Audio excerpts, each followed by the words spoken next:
Hello, everybody. Buddy Webb, Midland, Texas. Got a little story for you here. After I got out of the hospital, I was, I didn't have the proof I do now, but I was believing that shot come from under the cabinet. Now I'm positive of it. Absolute proof shows I wasn't shot with my gun. I fell right in front of that cabinet. And this cabinet was never put together right. The door was missing, shelves were missing, kickboard was missing. And now I know it was the trap door that the ex-wife had already told me about. That's where the shot came from. But I found this Kansas City Chiefs cap under the cabinet. Okay.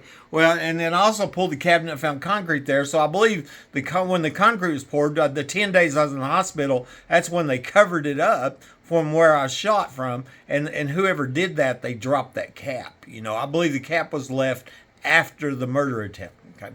And so, anyway, here I posted this on Facebook. I said, after I shot by somebody under my home with my phone lines cut, I found a Kansas City Chiefs cap under the cabinet that the shot came from. I tagged the Midland Police Department and the Midland Sheriff's Department on that. And also, a friend found this.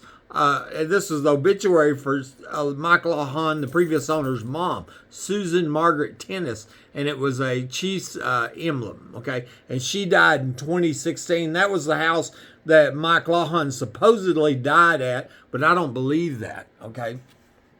But I, that was just confirmation of the Chiefs there, okay?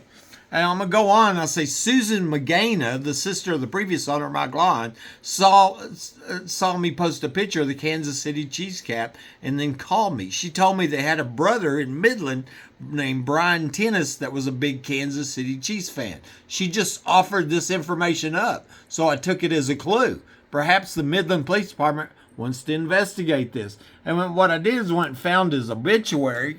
This was a 27-year-old previous homeowner that was reporting people breaking in his house that died, right before I moved to town. And and then I found the family members, and that's where I found Sue Tennis, Susan Magana, Brian Tennis, Barbara Pickering,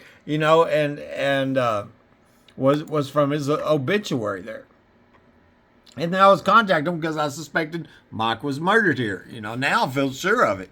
I also contacted Brian Tennis, who tried to tell me that Mike Lawhon had died at his mom's house in Fort Worth, and that Susan didn't know what she's talking about. That is where his death certificate says he died, but a former neighbor, Marylin Delugi, told me twice that Mike died in this house. She lived right across the street, too. She also said that somebody else had died here before him. Maybe the Midland Police Department wants to investigate this. Maryland's story was confirmed by an Aaron Packenhofer, who told me that 4 people had been murdered, died here, before somebody under my home cut my phone lines and shot me. Brian also said that there was a confrontation between him and Mike with a gun. I thought that was interesting, And here's Brian Tennis. That's nowhere near the truth. I'm sorry all this happened to you, but my brother was attending drug rehab in Fort Worth. After he finished, he was staying with my mother. In less than 2 weeks, he relapsed and fueled of an overdose. Susan does not know what she's talking about either. My brother choked his wife with a rifle and then had to be talked down by me from committing suicide. He was arrested after that. He never fired a weapon in the house, okay? And so that's real interesting there because, it just conflicts with what I was told. The neighbor told me and what Aaron Backover told me. I believe Mike was killed here at taken to Fort Worth. That's what I believe. And it all happened the week before the 2008 oil show parties were going to start in the secret underground home in his backyard. Okay. Jerry Petty, my late friend from Odessa, had some hacking software that she used for investigations. She was looking into the Jasmine case here in Midland. That's a 15-year-old little girl that Rosie Rodriguez ruled an accident, and a lot of people thought it felt like it wasn't an accident. Interestingly, the Midland Police Department detective on that case was Rosie Rodriguez, who was the same detective that's now proven to have tampered with evidence and falsified the police reports on the home invasion and murder attempt on my life.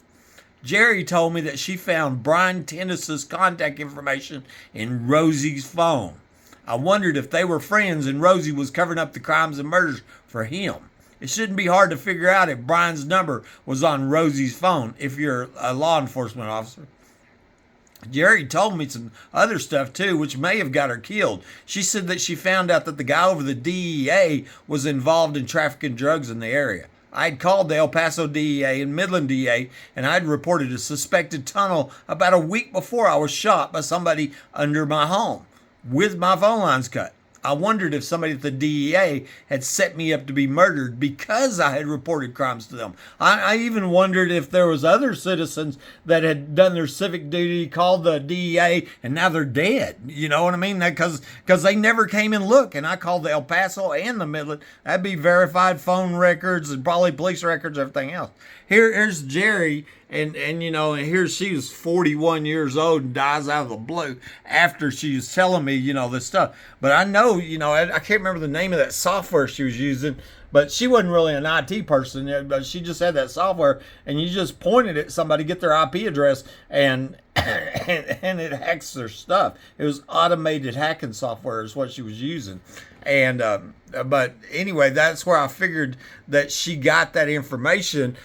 Tell me that Brian Tennis's phone number was on Rosie Rodriguez's phone, and she was investigating Rosie because Rosie was a detective over that Jasmine case. Another sister of Mike Lawhon was an extremely rude woman named Barbara Pickering.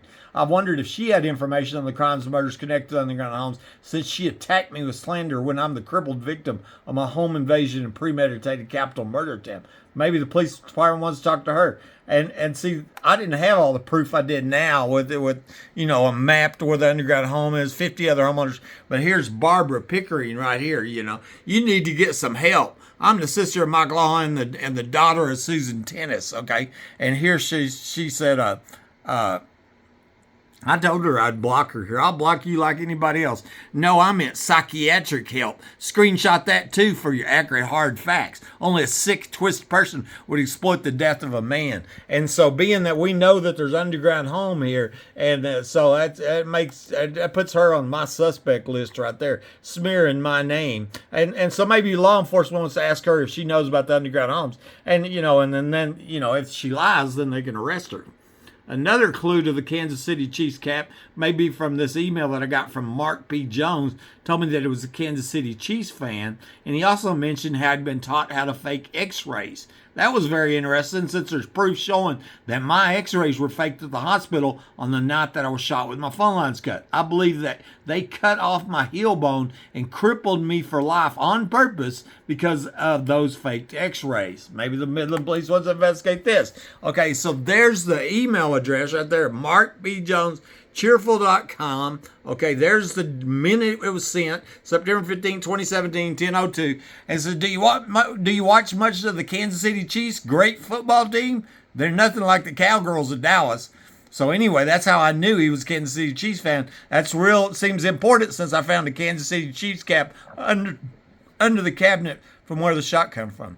And then he goes on and says, so when I was going to medical school back in the early 70s, after my time working overseas for the company during wartime, I was taught how to fake x-rays and maneuver bone structure to look different.